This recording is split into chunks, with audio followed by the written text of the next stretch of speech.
वैशाल व्याख्यानमाला आज आपण शिरोळ दानापूर येथे आयोजित केलेली आहे। ही वैशाल व्याख्यानमाला शहरातील महाविद्यालय खेड्यामध्ये गेली पाहिजेत यासाठी फार पूर्वीपासून सुरू झालेली व्याख्यानमाला। या व्याख्यानमालेचे अध्यक्ष या नगरीचे सरपंच हरिभाऊ जवळून कंठे या गावातील पाटील झूम आहे सर बघा जनाबाई साहेबराव पाटील, त्यानंतर या गावचे माननीय रामदास काळगापुरे आणि आज आपण ज्यांचं व्याख्यान आयोजित केलेलं आहे ते डॉक्टर रामकृष्ण बदने, हे हिंदी विभाग प्रमुख आहेत ग्रामीण महाविद्यालय वसंतनगर कोटग्याळ येथे। आणि ते आई या विषयावर आम्ही शिकायला असताना पासून व्याख्यान देतात। म्हणजे माझं वय आता 50 वर्ष आहे, तर मी त्यांचं व्याख्यान 1995, 96, 97च्या काळामध्ये ऐकलेलं आहे। आणि आईवर त्यांचा एक दीर्घ असा अभ्यास आहे। वैशाल व्याख्यानमालेचा हेतू हा आहे की ग्रामीण भागातल्या लोकांशी शहरातल्या महाविद्यालयांच्या शिक्षकांचा संबंध आला पाहिजे। ग्रामीण भागामध्ये जे विद्यार्थी आपल्या महाविद्यालयाला येतात त्यांचं नातं हे नुसतं तिथल्या 4 भिंतीतल्या वर्गापुरतं न राहता गावामध्येही शिक्षक आला पाहिजे आणि त्या महाविद्यालयाचे शिक्षक आपल्या पाल्याला कशा पद्धतीने शिकवतात, त्यांचं पालकत्व ते कशा पद्धतीने पाळतात हे सगळं पालकांना सुद्धा तपासून पाहता आलं पाहिजे। इथल्या पालकांच्या ज्या समस्या आहेत त्या समस्या शिक्षणातून दूर करता येतात। आणि म्हणून ही व्याख्यानमाला मुख्यतः संध्याकाळी ग्रामीण भागामध्ये झाली पाहिजे, हा या व्याख्यानमालेचा विद्यापीठाने ठेवलेला उद्देश आहे। आता ही व्याख्यानमाला एवढी अगोदरपासून चालू आहे की नायडोळे सर उदगीरला जे प्राचार्य म्हणून आले ते या व्याख्यानमालेमुळे आले। ते मनमताप्पा नीलांची ओळख त्यांची ह्या व्याख्यानमालेला ते बदने सर आज जसं आले तसं ते वक्ते म्हणून आले होते। मनमताप्पा नीलांना त्यांचं व्याख्यान आवडलं आणि त्यांना प्राचार्य म्हणून इथं बोलवलं। आणि आपण पाहतो की महाराष्ट्रामध्ये नायडोळे सर म्हणजे उदगीर आणि उदगीर म्हणजे नायडोळे सर असं समीकरण झालं। म्हणजे एवढी ही दीर्घ इतिहास असलेली व्याख्यानमाला। आणि आपण आमच्या महाविद्यालयाचे प्रभारी प्राचार्य आपाराव पाटील काळगापुरे हे आहेत। आता आपल्याला आपाराव पाटलांचं नाव ऐतिहासिक म्हणून आपल्याला परिचित आहे, कारण आपाराव पाटील ज्या कोळखेडमध्ये त्यांनी मुक्ती संग्रामासाठी लढा दिला आणि त्यांच्या या लढ्यामुळं जात्यावरच्या ओव्यांमध्ये सुद्धा आपाराव पाटील आले। आणि आमचं भाग्य आहे की या मातीतला सुपुत्र आमच्या महाविद्यालयाचे प्राचार्य आहेत, त्यांच्या नावाला शोभेल असा ते वसा आणि वारसा जपत आहेत। आणि म्हणून आम्ही यावर्षी या व्याख्यानाचं दुसरं पुष्प आईवर, कारण आम्ही पाहतो की आम्ही दोघंही सहकारी आहोत त्याच एकाच महाविद्यालयामध्ये।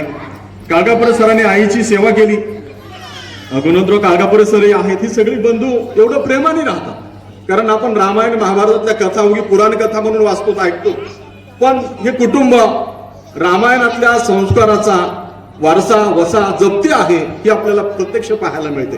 त्यांच्यामधलं बंधू प्रेम आम्ही पाहतो, त्यांचं मातृप्रेम आम्ही पाहिलेलं आहे, माईवरचं प्रेम आम्ही पाहिलेलं आहे। त्या अंत्यविधीला सुद्धा आम्ही त्या शेतामध्ये आलो होतो। म्हणजे हे एवढं नातं आहे। मग हे विद्यार्थी महाविद्यालयात येतात तेव्हा महाविद्यालयातले सगळे शिक्षक आपल्या गावात आले पाहिजेत, म्हणून ही व्याख्यानमाला आपण आपल्या गावात ठेवलेली आहे। कारण शाळा महाविद्यालयामध्ये वर्गात मुलांना अभ्यासक्रमाला आहे म्हणून आई शिकवली जाते, पण रामायणातल्या रामाच्या आईपासून ते अलीकडे शिवाजी महाराजांच्या राष्ट्रमाता जिजाऊपर्यंत ह्या सगळ्या आईंमुळं राष्ट्रपुरुष घडली आणि राष्ट्रपुरुषांच्या विचारामुळे राष्ट्र घडलं हे सांगण्याचं सामर्थ्य बदने सरांमध्ये आहे।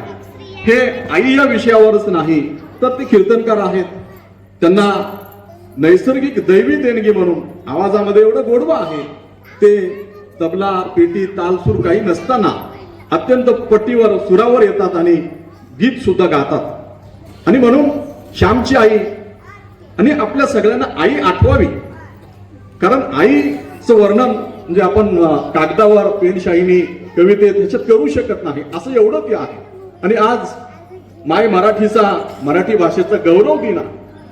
मराठी भाषा गौरव दिन आहे आणि तो सुद्धा एका कवीच्या नावाने म्हणजे कुसुमाग्रजांच्या ह्याच्याने आपण 2013 पासून तो सुरू केलेला आहे मातृभाषेचा गौरव करण्यासाठी. आणि म्हणून हे सगळं औचित्य साधून आजच्या दिवशी आपण आपल्या ग्रामस्थांना आपली आई पुन्हा एकदा तपासून पाहता यावी. कारण अलीकडे आपण पाहतो की समाजामध्ये आई वडील एवढा संस्काराचा वारसा आणि वचा आपल्याकडे असताना वृद्धाश्रम निघत आहेत.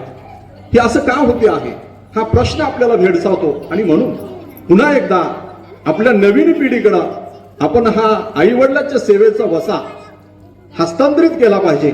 कारण जो पंढरपूरचा विठोबा आपलं दैवत आहे त्या विठोबाला, तो विठोबा म्हणजे द्वारकेचा राणा पुंडलिकाची आई वडिलाची भक्ती पाहण्यासाठी तिथं आला.